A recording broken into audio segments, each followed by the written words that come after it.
England নয়, এবার Netherlands থেকে আসছে নতুন হামজা চৌধুরী, যার বয়স সবে ২০ বছর। খেলার ধরন একেবারে ইউরোপিয়ান ফুটবলারদের ঘরানার এবং তার বয়স আঙুলে নিলে নেদারল্যান্ডসের হয়ে খেলারও ছিল উজ্জ্বল সম্ভাবনা। কিন্তু তিনি মনে প্রাণে ধারণ করেন বাংলাদেশকে। অতীতে নিজে খেলতে চেয়েছেন লাল সবুজের জার্সিতে, আর এবার মিলল বাফুফের সবুজ সংকেত। আগামী ম্যাচে বাংলাদেশ জার্সিতে দেখা যাবার সম্ভাবনা আছে তাকে। এই তরুণ হামজা সমিত কিউবার সঙ্গে মধ্য মাঠে জোট বাঁধলে নিঃসন্দেহে বাংলাদেশ হয়ে যাবে অপ্রতিরোধ্য। কে এই তরুণ, তা নিয়ে বিস্তারিত থাকছে রিপোর্টে। হামজা চৌধুরীর আগমন দেশের ফুটবলে এনেছে অমূলক পরিবর্তন। এক হামজার পথ অনুসরণ করে বাংলাদেশি বংশোদ্ভূত ইউরোপের অনেক ফুটবলাররাই লাল সবুজ জার্সিতে খেলার আগ্রহ প্রকাশ করেছেন। এবার সেই তালিকার নতুন সংযোজন নেদারল্যান্ডস লিগে খেলা এক তরুণ তুর্কি, যার খেলার ধরন কিংবা পজিশন হামজা চৌধুরীর মতোই। এমনকি ২০ বছর বয়সী এমন তরুণ ফুটবলার আগে কখনোই দেখেনি পুরো দক্ষিণ এশিয়া। আর এই প্রতিভাবান তরুণের নাম নিলয় ভান ডার প্লোয়েক, যার বাবা ডাচ কিন্তু মায়ের জেনেটিকের দিক থেকে তিনি মূলত বাংলাদেশি, তাই বাংলাদেশের ডিএনএ রয়েছে তার শরীরে। এই ফুটবলার মূলত খেলছেন নেদারল্যান্ডসের দ্বিতীয় স্তরের ক্লাব এফসি এমেনের অনূর্ধ্ব-২১ দলে। নেদারল্যান্ডসের দ্বিতীয় স্তরের এই ক্লাবের সেন্ট্রাল মিডফিল্ডার পজিশনে খেলেন তিনি। বলতে পারেন মধ্যমাঠের প্রাণ ধরা হয় তাকে। তাকে কেন্দ্র করেই পুরো মধ্যমাঠ ঢেলে সাজান এফসি এমেনের অনূর্ধ্ব-২১ দলের কোচ।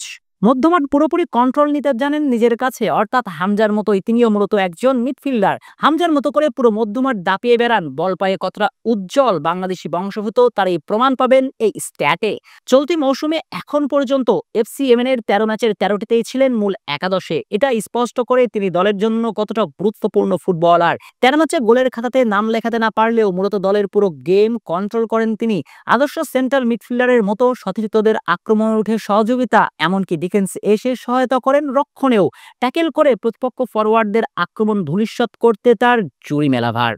সেটাও প্রমাণ পাবেন এই স্ট্যাটে। এফসি এমেন অনূর্ধ্ব-২১ দলের হয়ে চলতি মৌসুমে ১৩৪৫ মিনিট মাঠে থেকে লাল কার্ড দূরে থাক, একটা হলুদ কার্ডও দেখেননি তিনি।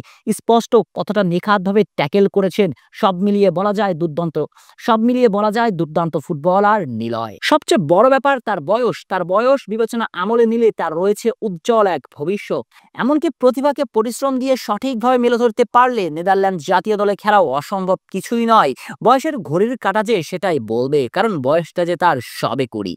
তবে তিনি ভবিষ্যতের দিকে তাকিয়ে জুড়ে থাকতে চান না, বরং তিনি চান মায়ের দেশের হয়ে খেলতে। কিছুদিন আগে এক ভিডিও বার্তায় এমনটাই বলেছিলেন তিনি। মনে প্রাণে বাংলাদেশকে যে হৃদয় ধারণ করেছেন নিলয়, তার এই ইচ্ছের সঙ্গে দরকার ছিল বাফুফের সহযোগিতা। এবার বাফুফে এগিয়ে আসছে। সর্বশেষ তথ্য অনুযায়ী বাফুফের তরফ থেকে আসলো সবুজ সংকেত। বাংলাদেশ ফুটবল ফেডারেশনের সহসভাপতি ফাহাদ করিম সর্বশেষ এক সাক্ষাৎকারে জানিয়েছেন নিলয় বাংলাদেশের হয়ে খেলতে আগ্রহী। বাফুফের টেকনিক্যাল টিম তার ভিডিও দেখেছে। এজেন্ট ম্যাচ ও ক্যাম্পের সময় জানতে চেয়েছেন। মায়ের দিক থেকে তিনি বাংলাদেশি। পাসপোর্ট প্রক্রিয়া শুরু হয়েছে, সবই ইতিবাচক। অর্থাৎ এই তরুণকে আগামী হংকং এর বিপক্ষে দেখা যাওয়ার সম্ভাবনা আছে বেশ। আর মিডফিল্ডে হামজা কিউবা সমিতের সঙ্গে তার সংযোজন বাংলাদেশ ফুটবলের বড় স্বপ্নই দেখাতে পারে।